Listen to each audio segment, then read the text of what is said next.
was just reading the other day that by 2030, there will be more seniors than youth.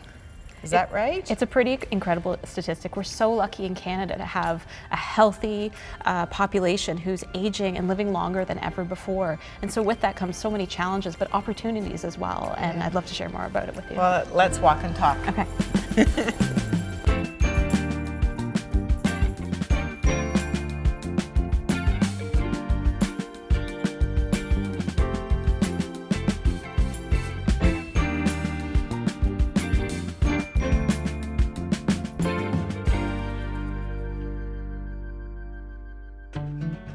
Having older people living healthier and longer lives today in Canada only benefits our communities.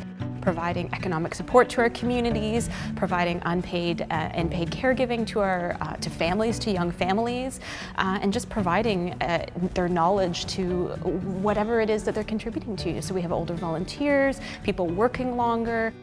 What are a couple of highlights from your research right now?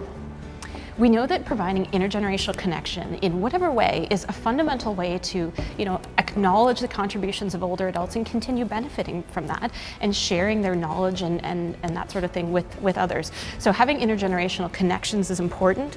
Listening to the voices of older people and their diverse needs, I think, is something that we're really doing more of in research in particular. So ever since I've been here, I've wanted to create an intergenerational classroom that actually included older adults as valued members of the classroom every single week, and so we did that last year. Wow.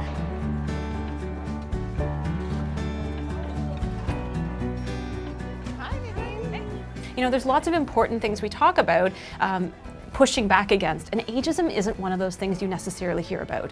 And so we like to push back against those stereotypes using evidence from our research and our experiences as well with community members locally. I think about this center and really, if I have to put it into one sentence, I say you're reinventing what it means to age, or you're reinventing the term aging.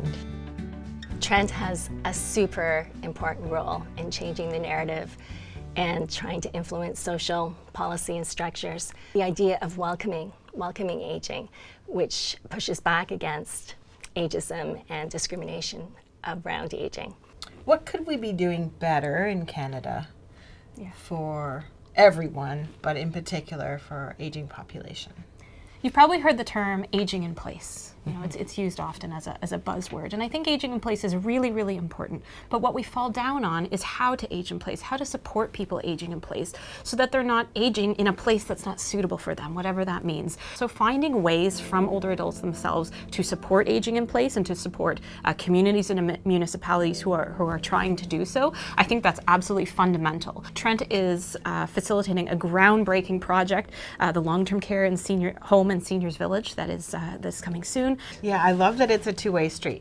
So the students can be engaged and involved in the seniors village and the long-term care home, but at the same time, the people that are at the long-term care home and living in the seniors village can come this way and integrate into all the kinds of things that we do here. Well, it's been great to hear about your research and your teaching and your interest and your engagement with TCAS. Thanks for walking with me today.